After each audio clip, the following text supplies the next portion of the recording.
లంకమల్ల అరణ్యంలో ఆహ్లాదకరమైన ప్రకృతి, అందమైన జలపాతం కలిసి ఉన్న ప్రదేశంలో దేవాలయం. ఈ దట్టమైన అడవి మధ్యలో దేవాలయం చూడడానికి రెండు కళ్ళు చాలవు.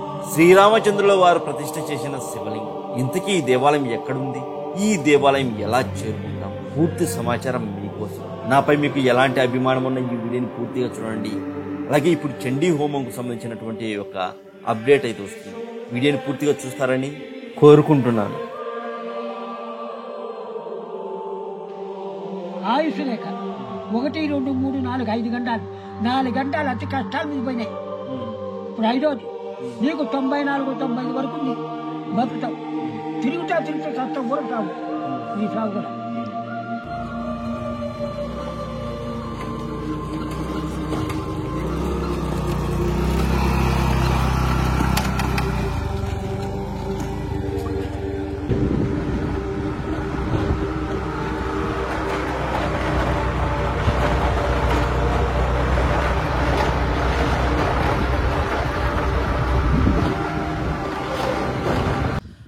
ఓం నమ శివాయ. అందరికీ నమస్కారం అండి.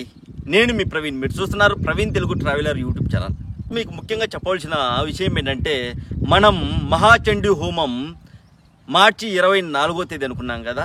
అయితే అది ఏప్రిల్ 2 అష్టమి మంగళవారం రోజుకు మార్చడం అయితే జరిగిందండి. మన చండీ హోమం వచ్చేసి ఏప్రిల్ 2వ తేదీన అష్టమి మంగళవారం రోజున జరుగుతుందండి.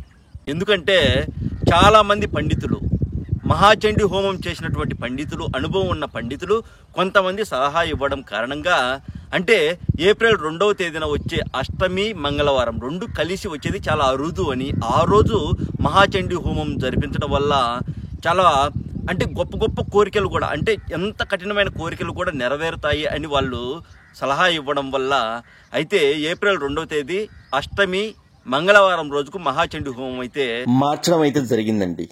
మన పూజ కార్యక్రమం వచ్చేసి మహాచండీ హోమము ఏప్రిల్ 2వ తేదీ అష్టమి రోజు మంగళవారం రోజు అయితే ఉంటుంది. దయచేసి ఆ రోజు ఆ డేట్ను అమ్మవారే తనే స్వయంగా సెలెక్ట్ చేసుకుంది అని అయితే మీరందరూ భావించాలి ప్లీజ్. ఇకపోతే మనం ఇప్పటి వరకు చెప్పింది ఆల్రెడీ ఎవరైతే మన పేర్లు గోత్రనామాలు నమోదు చేసుకున్నారో వాళ్ళ కోసం. ఇప్పుడు ఎవరైతే ఉన్నారో కొత్తగా నమోదు చేసుకోవాలి అనుకునే వాళ్ళ కోసం ఇప్పుడు చెప్పబోయేది. అలాగే ఆల్రెడీ నమోదు చేసుకున్న వాళ్ళు, నమోదు చేసుకున్న వాళ్ళకు, మీ ఫ్రెండ్స్కు, మీ ఫ్యామిలీ మెంబర్స్కు, మీ పక్కింటిలోకి ఎదురింటోళ్ళకు కూడా ఈ సమాచారం అయితే అందజేయండి కొంచెం ప్లీజ్. ఇకపోతే మహాచండీ హోమం మన ఛానల్ తరపున మన ఛానల్ ఆధ్వర్యంలో మనం కేవలం 996 రూపాయలకే జరిపిస్తున్నామండి. అది కూడా గట్టిక సిద్ధేశ్వరం అనే దేవాలయం ఆవరణంలో. ఈ దేవాలయం యొక్క విశిష్టత చాలా అద్భుతమైనటువంటి విశిష్టత అండి. ఇక్కడ స్థానికులు చెప్పేదాని ప్రకారం ఈ దేవాలయం ఆవరణంలో రాత్రి సమయంలో అమ్మవారి గజ్జల శబ్దం, అమ్మవారు తిరుగుతున్నటువంటి శబ్దం వినిపిస్తూ ఉంటుందని చెప్తారు. అంతేకాదు యోగులు, ఋషులు, మునులు, ఇలా చాలామంది సిద్ధ పురుషులు తపస్సు చేసుకున్నటువంటి ప్రదేశం ఈ దేవాలయం గట్టిక సిద్ధేశ్వరం అనేది. అంతేకాదు కాశీనాయన అని విని ఉంటారు కదా మీరు. నిత్య అన్నదానం అని ఎక్కడైనా దేవాలయం దగ్గరికి వెళ్తే ఉంటుంది. ఆ స్వామికి కాశిరెడ్డి నాయన అనే స్వామికి అవధూత అండి ఆయన ఇక్కడ. అయితే ఆ స్వామికి మీకు తెలిసే ఉంటుంది కాశిరెడ్డి నాయన అనే అవధూత. అయితే ఆయనకు వాయువేగంలో వెళ్ళే శక్తి అయితే, వరం అయితే ఉంది. ఆయన 14 సంవత్సరాలు ఈ క్షేత్ర ఆవరణంలో తపస్సు చేసుకుంటే ఆయనకు ఆ వరం లభించింది. అందుకే ఈ క్షేత్రంకు చాలా గొప్ప క్షేత్రం అని చెప్తారు. ఆయనకు వరం లభించింది, ఆ స్వామికి వరం లభించింది ఇక్కడేనండి, కాశీనారాయణ స్వామికి. ఇలా చెప్పుకుంటూ పోతే చాలా విషయాలు ఉన్నాయండి. ఇకపోతే ఎవరైతే మన చండీ హోమములో వాళ్ళ పేర్లు గోత్రనామాలు నమోదు చేసుకుంటారో వాళ్లకు మనము అమ్మవారి ప్రసాదంగా, నేను ఇప్పటికీ దాదాపు 40 నుంచి 50 దేవాలయాలు తిరిగాను. అంటే నేను ఏదైనా దేవాలయం వెళ్ళినప్పుడు నేను కుంకుమ తెచ్చుకుంటాను. సో ఆ కుంకుమ కూడా కలిపి ఇప్పటికి 50 దేవాలయాలు, 40 నుంచి 50 మధ్యలో అయితే తిరిగింటాను. నేను లెక్క కూడా పెట్టలేదు. చాలా దేవాలయాలు తిరిగిన కుంకుమ ఇప్పుడు నేను పెట్టుకున్నాను కదా కుంకుమ, ఆ కుంకుమ అదేనండి. ఈ కుంకుమ పెట్టుకొని రాత్రి సమయంలో పడుకుంటే తెల్లారే వరకు అస్సలు కళ్ళలు, అంటే చెడ్డ కళ్ళలు అనేటివి రావండి. అంత నేను అనుభవంతో చెప్తున్నాను నిజంగా. చాలా దేవాలయాలు తిరిగి సేకరించినటువంటి కుంకుమను ప్రసాదంగా పంపుతాను. ఆ కుంకుమను హోమంలో ఉంచి మరికొంత కుంకుమ కలిపి చండీ హోమంలో ఉంచి ఆ కుంకుమను మీకు ప్రసాదంగా పంపుతాను. అంతేకాదు ఇలాంటి కాషాయం రంగు కంకణం అంటారు కదా, ఇలాంటి కాషాయ దారాలు కొన్ని పంపుతానండి. మీరు ఎవరైతే మహాచండీ హోమంలో నమోదు చేసుకుంటారు, అది కూడా కేవలం 996 రూపాయలకే. సో చాలామంది మీరు బయట చేయించుకోవచ్చు, కానీ బయట చేయించుకుంటే 50 నుంచి 60 వేల వరకు ఖర్చు అవుతుందండి చండీ హోమంకు. మినిమం అంటే మినిమం 50,000 అవుతుంది. కానీ మన ఛానల్ ఆధ్వర్యంలో మన ఛానల్ తరపున కేవలం 996 రూపాయలకే. సో చాలా తక్కువ సమయం ఉంది. ఏప్రిల్ 2 వరకే సమయం. అంటే ఒక 2 రోజుల ముందే అయితే నేను క్లోజ్ చేస్తానండి. వీళ్ళని తొందరగా మీ పేర్లు గోత్రనామాలు నమోదు చేసుకోండి. ఇక మీరు నన్ను నమ్మి మన ఛానల్ మీద నమ్మకంతో ఒక అడుగు ముందుకేయండి. మన ఛానల్ ఆధ్వర్యంలో నేను దగ్గరుండి ఈ మహాచండీ హోమం మీ గోత్రనామాలతో చేయిస్తాను. అంతేకాదు పూర్తిగా హోమం మొత్తం కూడా వీడియో తీసి మీకు వీడియో రూపంలో అందిస్తామండి. ఓకే, వీళ్ళంత తొందరగా మీ గోత్రనామాలు నమోదు చేసుకుంటారని నేనైతే అనుకుంటున్నాను. చాలా తక్కువ మందికి అవకాశం ఉంది. ఆ తక్కువ మందిలో మీరు కూడా ఉండాలని నేను మనస్ఫూర్తిగా కోరుకుంటున్నాను. ఇకపోతే మహాలింగార్చన, ఆల్రెడీ మనం మహాలింగార్చన మహామృత్యుంజయ హోమం చేయించాము. మహాలింగార్చన చేయించుకున్న వాళ్ళు, మహామృత్యుంజయ హోమం చేయించుకున్న వాళ్ళ దగ్గర నుంచి మంచి రెస్పాన్స్ అయితే వస్తుందండి. కాల్ చేసి వాళ్ళ సమస్యలు తీరిపోయాయని చెప్తుంటే నిజంగా చాలా అంటే చాలా ఆనందంగా ఉంది. నిజంగా చెప్తున్నాను మనస్ఫూర్తిగా. ఎంత ఆనందంగా ఉందంటే అది ఎంత డబ్బు ఇంకోటి ఏమి ఇచ్చినా ఆ ఆనందం అయితే రాదు. అంత ఆనందంగా ఉంది. ఎందుకంటే చాలామంది మహాలింగార్చన చేయించుకున్న వాళ్ళల్లో ఒక ముగ్గురు తల్లిదండ్రులు కాబోతున్నారండి. 3 ఫ్యామిలీలు తల్లిదండ్రులు కాబోతున్నారు. వాళ్ళు స్పెసిఫిక్గా ఫోన్ చేసి వాళ్ళు ఆనందంగా చెప్పుకుంటుంటే చాలా ఆనందం వేసింది. అంతేకాదు చాలామంది ఆస్తి గొడవలు ఉండి కోట్ల చుట్టూ తిరిగే వాళ్ళ సమస్యలు తీరిపోయాయట, భూ సమస్యలు ఇలాంటివి. ఇవన్నీ ఫోన్ చేసి చెప్తుంటే నిజంగా చాలా ఆనందంగా ఉంది. 47 మంది దాకా ఫోన్ చేశారండి. 47 మంది ఫోన్ చేసి మాకు చాలా హ్యాపీగా ఉంది, ఆనందంగా ఉంది అని చెప్తుంటే వాళ్ళు మళ్ళీ చండీ హోమంకు మేము నమోదు చేసుకుంటాం మా గోత్రనామాలు అని ఫోన్ చేసినప్పుడు నిజంగా అంటే చాలా ఆనందంగా ఉంది. సో చండీ హోమంకు చాలా తక్కువ సమయం ఉంది. వీరంత తొందరగా మీ గోత్రనామాలు నమోదు చేసుకుంటారని నేను మనస్ఫూర్తి కోరుకుంటున్నాను. మీరు మీ గోత్రనామాలు నమోదు చేసుకోవడం కోసం మీరు కాల్ చేయవలసినటువంటి ఫోన్ నెంబర్ 7981961643 7981961643. ఈ నెంబర్కి ఫోన్ చేసి మీ పేర్లు గోత్రనామాలు నమోదు చేసుకోండి. ఓం నమః శివాయ. ప్రస్తుతం అయితే నేను బద్వేలు మైదుకూరు మధ్యలో ఉన్నటువంటి నందిపల్లి దగ్గర నుంచి కొంచెం లోపలికి వచ్చాక ఒక ఫారెస్ట్ దగ్గరలో అయితే ఉన్నానండి. మనం ఇప్పుడు లంకమల్ల అభయారణ్యంలో ఉన్నటువంటి శ్రీ లంక మల్లేశ్వర స్వామి దేవస్థానం దగ్గరికి అయితే వెళ్తున్నాము. రాముల వారు సీతమ్మ వారిని వెతుకుంటూ లంకకు వెళ్తున్న సమయంలో ఈ క్షేత్రంలో ఉన్నటువంటి శివలింగం ప్రతిష్ఠ చేశారట. అంతేకాదు రాముల వారు రావణాసురుని సంహారం తర్వాత మళ్ళీ ఇట్లా రిటర్న్ వస్తూ ఇక్కడ స్వామికి పూజలు చేసుకుని అయితే అయోధ్యకి వెళ్లారు అని చెప్తారు. ఇక నుంచి మన వీడియో లెంత్ చాలా తక్కువగా ఉండి ఇన్ఫర్మేషన్ చాలా ఎక్కువగా ఉంటుందండి. ఎలా చేరుకోవాలి ఏంటి అనేది మొత్తం కూడా నేను క్లియర్గా చెప్తాను. ఇకపోతే మనం ఈ దేవాలయం దగ్గరికి వెళ్ళాలంటే లంకమల్ల అరణ్యంలోకి అయితే వెళ్లాల్సి ఉంటుంది. నందిపల్లి దగ్గర నుంచి అయితే మనము అడవుల్లోకి అయితే వెళ్లాల్సి ఉంటుంది, అడవిలోకి. ఓకే, మీరు కడప మీదుగా వస్తే ఈ నందిపల్లెకు 52 కిలోమీటర్లు ఉంటుంది. లేదు మీరు బద్వేల్ మీదుగా వస్తే అంటే కడప జిల్లాలో ఉన్నటువంటి బద్వేలు. సో బద్వేల్కి వచ్చి అంటే నెల్లూరు నుంచి బద్వేలు రావచ్చండి, ఇలా కూడా ఉంటుంది. బద్వేల్ నుంచి ఈ నందిపల్లెకు 7 కిలోమీటర్లు అయితే ఉంటుంది. సో 7 కిలోమీటర్ల దూరంలో ఉన్నటువంటి ఈ నందిపల్లెకు వచ్చి నందిపల్లె నుంచి ఒక ఫారెస్ట్లోకి దారి అయితే ఉంటుంది. ఇది ఇప్పుడు మీరు చూస్తున్నది ఆ దారి. ఈ దారి గుండా మనమైతే లోపలికి అయితే వస్తాము.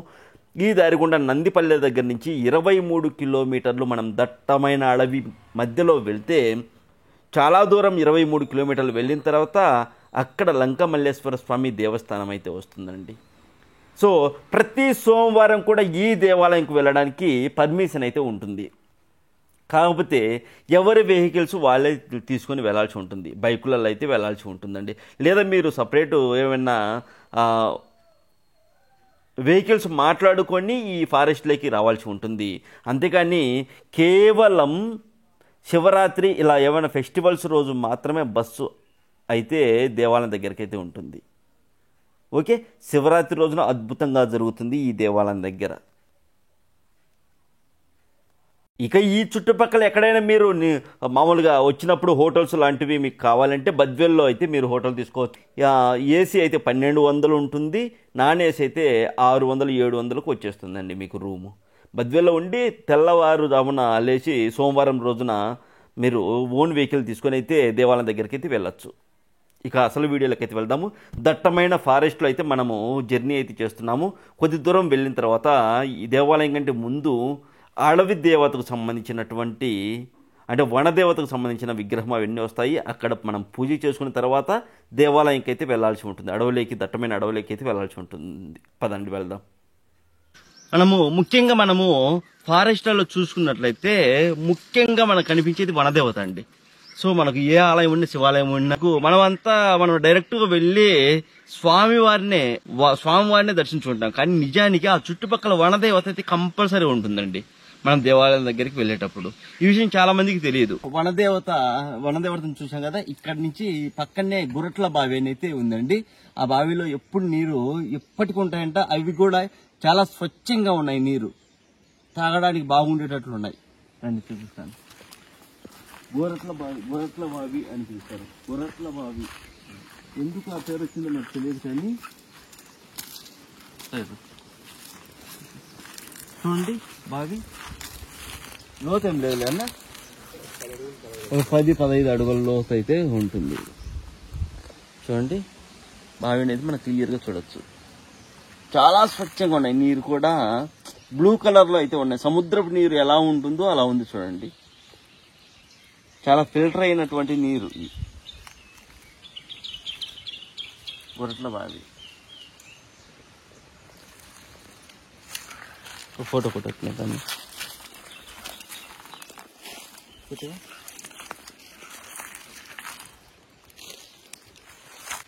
ఇదిగో ఇక్కడ కనిపిస్తుంది కదా, ఇది వచ్చేసి ఇది మామూలు గుడ్లు ఇట్లా మేపుకోవడానికి వస్తారు కదా, అలాంటప్పుడు ఇందులో నీరు పోసి పెడితే నీళ్లు తాగడానికి, అంటే పూర్వం గుర్రాల కోసం ఏమైనా ఉపయోగించే వాళ్ళము. ఇది గుర్రాలు నీళ్ళు తాగడానికి వాటికి.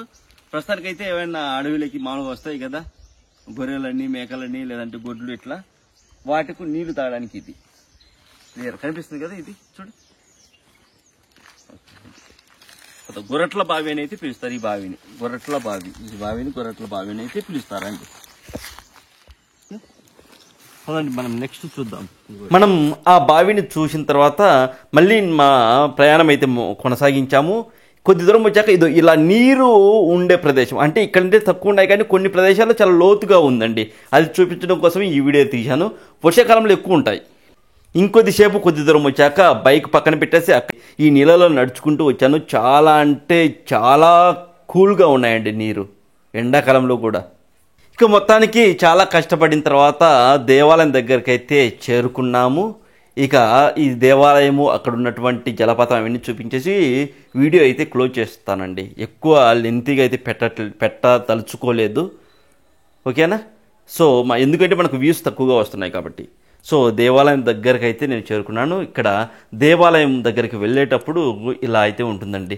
ముందుగా మనకు దేవాలయం పక్కనే జలపాతం ఉంటుంది. జలపాతానికి ముందు ఇలా స్టెప్స్ అయితే ఉన్నాయండి. పదండి మనం అయితే ఈ స్టెప్స్ ద్వారా మనం లోపలికి అయితే వెళ్దాము. లోపలికి వెళ్ళాక స్వామివారిని దర్శించుకుందాం. ఇదిగో చూడండి. సో ఇక్కడి నుంచి మనమైతే లోపలికి వెళ్ళాలి. సో ఆల్రెడీ ఒక క్యూ లాగా అయితే ఏర్పరిచారు. ఎందుకంటే చూడండి, దట్టమైన అడవి మధ్యలో అయితే ఈ దేవాలయం అయితే ఉంది. చూడండి పక్కనే మనం జలపాతం కూడా చూడొచ్చు. అదిగో జలపాతము మామూలుగా చిన్నగా పడుతున్నాయి నీరు. మామూలు వర్షాకాలంలో అయితే చాలా పెద్దగా వస్తాయండి ఈ నీరు. జలపాతం మొత్తం కూడా నీరు అయితే అక్కడ ఉంటుంది. చాలా లోతుగా ఉంటుంది అక్కడ ఉన్నటువంటి ఆ నీరు. ఇది అంతా కూడా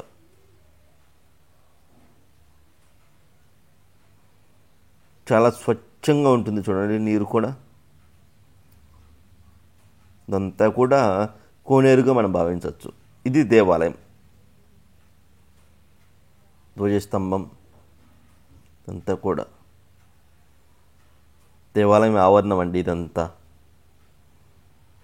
ఇప్పుడు మీకు దేవాలయం కనిపిస్తుంది చూడండి. అదిగో ఇదే శివాలయం అండి. చూడండి చాలా చక్కగా పైనుంచి అయితే చూపిస్తున్నాను. కొండల మధ్య అయితే ఈ దేవాలయం ఉంటుంది. ఇక లోపల ఉన్నటువంటి స్వామివారిని, అమ్మవారిని మొత్తం కూడా చూద్దాం. లంకమల్ల అడవిలో అయితే ఈ దేవాలయం అయితే ఉంటుంది. లంకమల్ల అడవి చూడండి మొత్తం. ఇక మనం దేవాలయం లోపల అంటే గర్భాలయం లోపల అమ్మవారిని అయితే చూడొచ్చు. అమ్మవారికి ఎదురుగానే సింహం అయితే ఉంటుందండి, అమ్మవారి వాహనం. అలాగే పక్కనే శివలింగం అయితే ఉంటుంది. రాములు వారు ప్రతిష్ఠ చేసినటువంటి శివలింగం. శివలింగంకు అటువైపుగా రాముల వారు, లక్ష్మణస్వామి, అలాగే సీతమ్మవారు, ఆంజనేయ స్వామిని అయితే మనం చూడవచ్చు. చూడండి, ఇక్కడ ఉన్నటువంటి శివలింగము రాములు వారు ప్రతిష్ఠ చేసినటువంటి శివలింగం. ఇక పక్కనే వినాయకుల వారిని అయితే మనం చూడవచ్చు. నాగమయ్య స్వామి, గణపతుల వారు.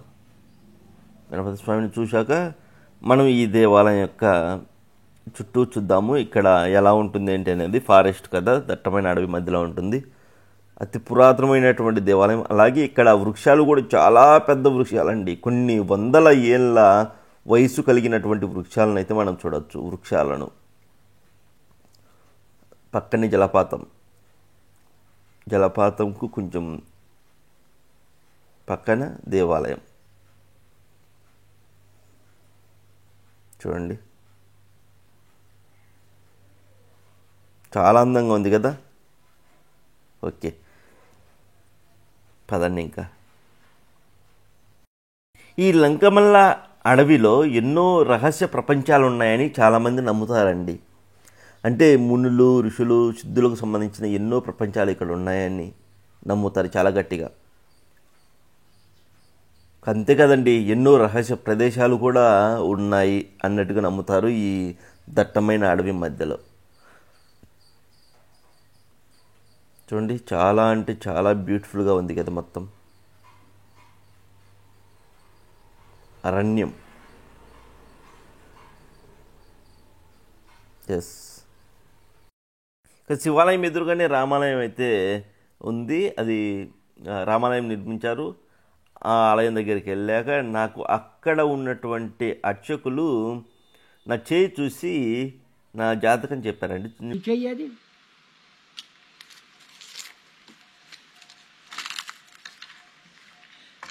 నీ జీవితం, నీ కంఠంలో ప్రాణం ఉందరకు నీ అన్నానికి లోటులా, నీ అన్నం నడిచొస్తుంది. భార్యాభర్త రేఖలో కొంచెం ఎటమొత్తం ఉండినా సంసారం సాగిపోతుంటది. ఓర్పు, నిదానం. ఆయుష్ రేఖ 1, 2, 3, 4, 5 గంటలు. 4 గంటలు అతి కష్టాల మీద పోయినాయి. ఇప్పుడు 5వది. నీకు 94, 95 వరకు బతుకుతావు. తిరుగుతా సత్తం ఊరకు సాగు. నీ సాగు కూడా. ధనరేఖ స్థానం కూడా 30కి ఉంది. మంచిదే. ఆకలి కొన్నాళ్ళకు నువ్వు అన్నం పెడతావు, తింటావు, పూజ చేస్తావు. నాకు సంతోషమే. కొంతమంది తినేది ఉంటారు కదా, మహానుభావులు ఉంటారు కదా, ఆ ఫలితం అది వాళ్ళకే. అయితే నీ ధర్మం ప్రకారం మంచి అని పెడతావు, చెడ్డు అని పెడతావు. అన్నం పిల్లి నోటి పాలు పిల్లి పోసుకుంటుంది. కాబట్టి దుర్మార్గులకు స్థానం ఇయ్యాకు. ఇస్తే తొక్కుతా నాగలోకానికి. ఎవరు ద్రోహం చేసిననుకో ఆ పాపం అది వాళ్ళకే. అపాయాలు ఉపాయంతో కొట్టాలి. తెలివితేటలు ఉండాలి. ఒక పని చేయాలనుకుంటే చేయాలనుకుంటే తెలివితేటలు ఉండాలి. ఇప్పుడు టవల్ ఉంది, కంప మీద పడి పెరిగితే చినిగిపోతుంది. తెలివితేటతో తిండికాడ చుట్టాం, లెక్కగాడ నేకూడ పగే. వాస్తవంగా లెక్కగాడ లెక్కే. ఇప్పుడు అంగట్లో వస్తుండే లెక్కించదు, వాడిచ్చే ఊరికిస్తాడా? ఏదైనా ఒక పని చేయాలనుకుంటే శాంతంతో చేయాల. తెలివిగల ఉన్నవాడు ఒకంత ఆలోచన చేయడు, ఇది ఎట్టా అని చేయడు. వాడు చెప్తాడు బుద్ధి, ఒకటే చెప్పించుకోడు. ఇంకా ఏముంది పర్వాలేదు.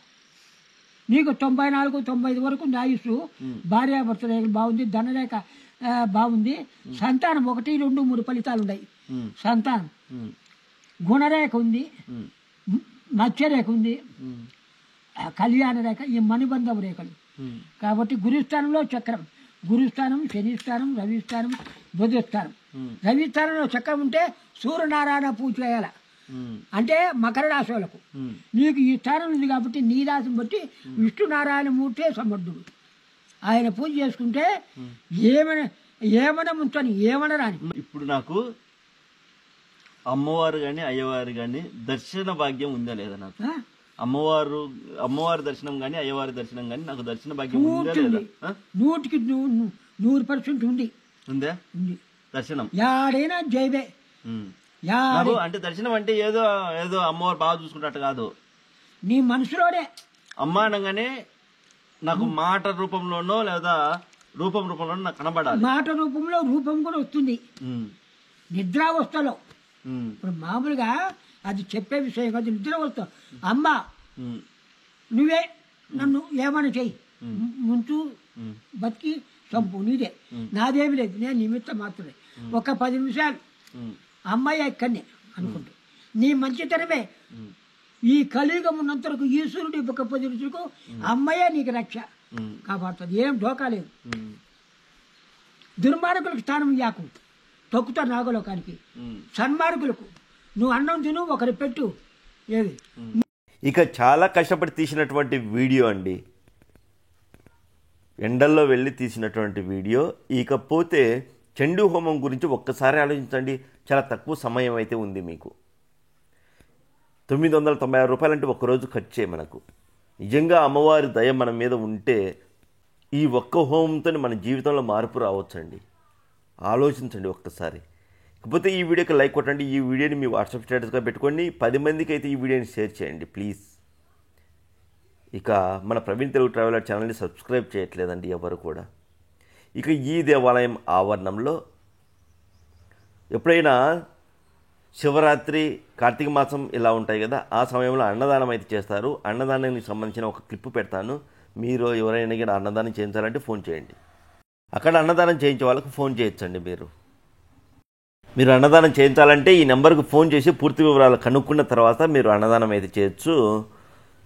అంటే కార్తీక మాసంలో ప్రతి సోమవారం మరి కార్తీక పౌర్ణమి రోజున అన్నదాన కార్యక్రమం జరుగును అని ఉంది కదా బోర్డు. అక్కడ ఉన్న బోర్డును నేను ఫోటో తీసి మీకు పెడుతున్నాను. ఇక మర్చిపోకండి, ఈ వీడియోకి లైక్ కొట్టండి. ఈ వీడియోని మీ ఫ్రెండ్స్కు, ఫ్యామిలీ మెంబర్స్కు షేర్ చేయండి. చూస్తూనే ఉండండి ప్రవీణ్ తెలుగు ట్రావెలర్ ఛానల్. ఇప్పటివరకు సబ్స్క్రైబ్ చేయని వాళ్ళు ఇప్పుడే సబ్స్క్రైబ్ చేయండి. నన్ను మీరు ఇలాగే సపోర్ట్ చేస్తూ మన వీడియోస్ అన్నీ చూస్తారని ఆశిస్తున్నాను. ఓం నమః శివాయ.